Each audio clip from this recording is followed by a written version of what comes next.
नमस्कार, मैं Nitin Kumar Radhe Krishna YouTube channel में एक बार फिर से आपका स्वागत है। मित्रों, आज मैं बताने जा रहा हूँ श्रेष्ठ मानव धर्म क्या है। श्रेष्ठ मानव धर्म है कि यदि आपसे किसी भी प्रकार का कोई गलती होती है तो उस गलती को स्वीकार करना और उस स्वीकार किए हुए गलती का प्रायश्चित जो मनुष्य करता है वही श्रेष्ठ मनुष्य कहलाता है। और श्रेष्ठ धर्म वही है।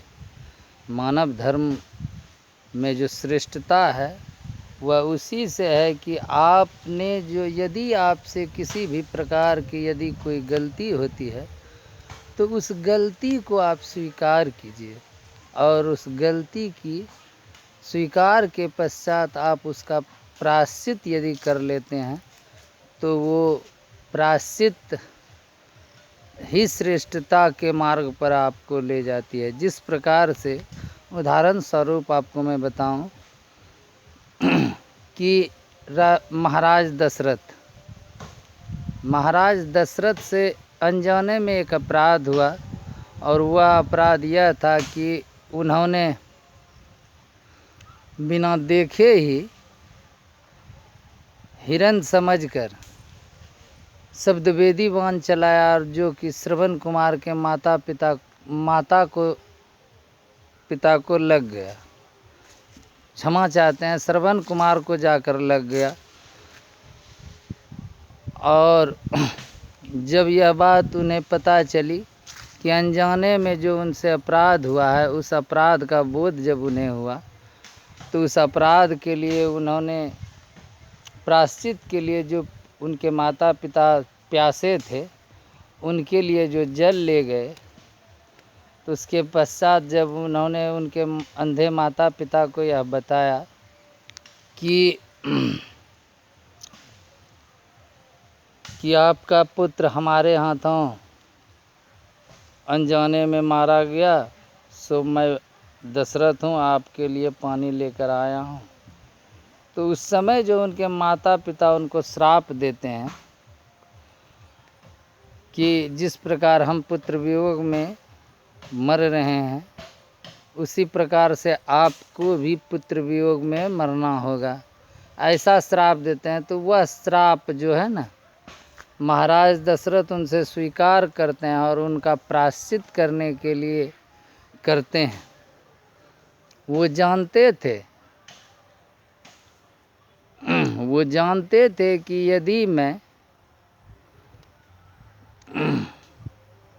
वह यह बात पहले से जानते थे कि राम बन जाएगा, राम के बिछोह में मैं मरूंगा, क्योंकि जिस समय राम अपने चारों भाइयों के साथ श्री राम जी आश्रम में अपनी शिक्षा ग्रहण कर रहे थे वशिष्ठ जी के आश्रम में, उसी समय ऋषि दुर्वासा से एक बार महाराज दशरथ जो कि सुमंत जी के साथ उनसे मिलने गए थे, वो पूछते हैं अपने प्रिय पुत्र राम के बारे में पूछते हैं कि प्रभु हमारे पुत्र राम का भविष्य क्या होगा।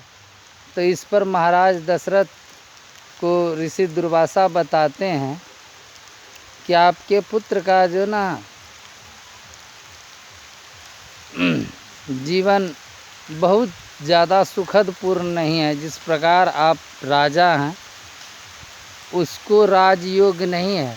वह 14 वर्षों के लिए वनवास जाएगा और वनवास में खेपने के पश्चात जब वन से वापस आएगा तब वो राजा राम राजगद्दी पर बैठेंगे। यह सब जानते हुए भी माता कैकेयी को उनके 2 वरदान महाराज दशरथ देते हैं, क्योंकि दशरथ जी जानते थे कि यदि मैंने श्रवण कुमार के माता पिता का श्राप इस जन्म में अगर हमने नहीं स्वीकार किया तो अगले जन्म तक वह श्राप मेरा पीछा नहीं छोड़ेगा।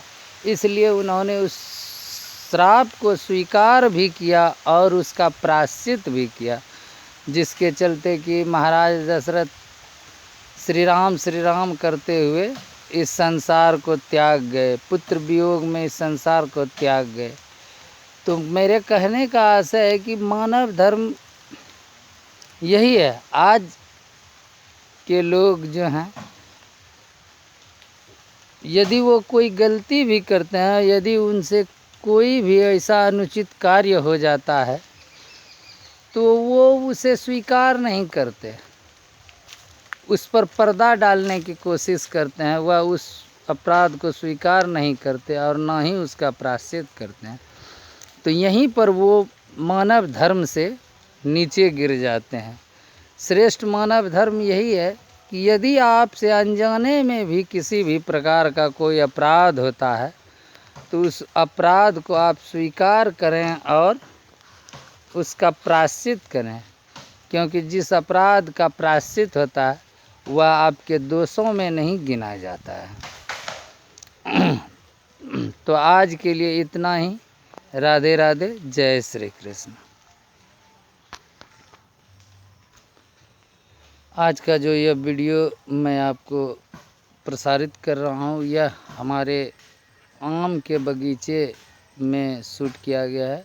इस बगीचे, ये हमारा अपना बगीचा है, इसमें आम के और लीची बहुत सारे पौधे लगे हुए हैं। वहीं आज का वीडियो मैं शूट कर रहा हूँ। किसी काम से मैं आया था तो सोचा यहीं शूट कर लेता हूँ आज का वीडियो। नमस्कार, राधे राधे। जिस प्रकार रावण ने माता सीता का हरण किया, यह अपराध जघन्य अपराध था। किसी भी ब्याहता स्त्री को उनकी इच्छा के बिगुर यदि आप कहीं ज़बरदस्ती ले जाते हैं तो वह एक प्रकार का अपराध है, जघन्य अपराध है। मानव समाज उसे एक अपराधी की दृष्टि से देखता है जो ऐसा करता है, परंतु रावण ने ऐसा करने के पश्चात भी उसका प्रायश्चित नहीं किया और दंड स्वरूप भगवान श्री राम के द्वारा वह अपने पूरे कुल के लोगों के साथ पूरे राक्षस जाति का सर्वनाश उनके कारण हुआ। तो इसलिए मैं चाहता हूँ कि यदि आपसे किसी भी प्रकार की कोई गलती हो जाती है, अनुचित कार्य आपसे हो जाता है, तो उसे स्वीकार कीजिए और स्वीकार करने के पश्चात उसका उस अपराध के लिए जो प्रायश्चित बनता है वह प्रायश्चित आप अवश्य कीजिए, क्योंकि प्रायश्चित मनुष्य के पापों को धो देता है और उन्हें पूर्ण रूपेण स्वच्छ कर देता है। प्रायश्चित करने वाला मनुष्य महान होता है। अपराध तो होना ना होना एक अलग बात है, अपराध तो किसी से भी हो सकता है, चाहे वह स्वयं भगवान ही क्यों इस संसार में ना आए हों, अपराध किसी से भी हो सकता है।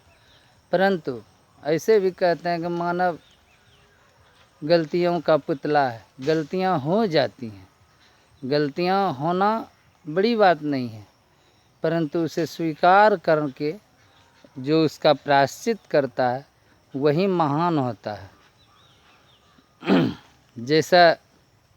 जैसा कि महाराज दशरथ के उदाहरण के स्वरूप मैंने आपको बताया कि उनसे गलतियां हुई, परंतु उन्होंने उसका प्रायश्चित किया और प्रायश्चित स्वरूप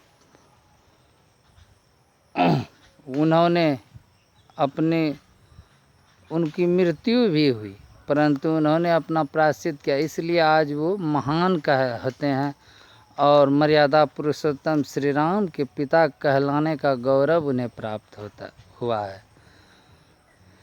भरत जैसे पुत्र के पिता कहलाने का गौरव होता है जो भ्रातृ धर्म का श्रेष्ठ पालन करते हैं। लक्ष्मण जैसे पुत्र के पिता होने का गौरव उन्हें प्राप्त है। शत्रुघ्न जैसे आज्ञाकारी पुत्र का पिता होने का गौरव उन्हें प्राप्त है।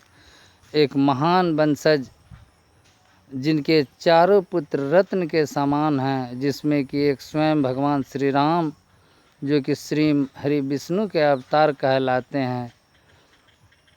तो ऐसे पिता के पुत्र कहलाने का गौरव उन्हें प्राप्त हुआ, केवल उनके प्रायश्चित के ही कारण हुआ, क्योंकि उन्होंने मानव धर्म का पालन किया और अपने द्वारा किए गए गलती का प्रायश्चित उन्होंने किया। इसलिए आज वो महान मर्यादा पुरुषोत्तम पुत्र के पिता कहलाते हैं। राधे राधे। जय श्री कृष्णा। नमस्कार।